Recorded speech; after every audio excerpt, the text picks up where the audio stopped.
Baka naman sobra lang siyang nawasak sa ginawa ng papa mo. Sapat ba yun para hindi niya gustuhin na hindi buhay yung pamilya namin? Hindi na mauulit-ulit. Anong sinadya mo buntis yung babae? Ako naman may makangailangan din ng lalaki, di ba? Mabuti siyang tao, anak. Mahal niya ako. Nangyari lang talaga yun. Hindi ko pa nahihigop yung kape. Parang ninenervous na ako. Parang may add to cart na naman ang dalaga ko. Sigurado ka, Tay. Baka mapasubo ka, Pangasin mo na, pre. Ganda naman ng anak ko. Masyado naman atang maiksi yung palda mo. Matagal na akong libog na libog dun eh. Baka naman malikot ang kamay mo. Hindi ho. Kapagkakatiwalaan niyo ako. Hindi naman po kasi talaga masarap pag matanda na yung baboy. Makunat at maanggo na. Pag mas bata, mas masarap.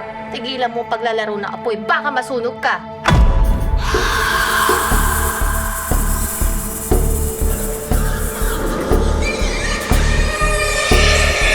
Kadalaga mong tao? Ano na lang iisipin ng mga tao pag may nakakita sa'yo? Hindi adat ng lugar na to. Kundi dahil sa akin, ako bumuo nito!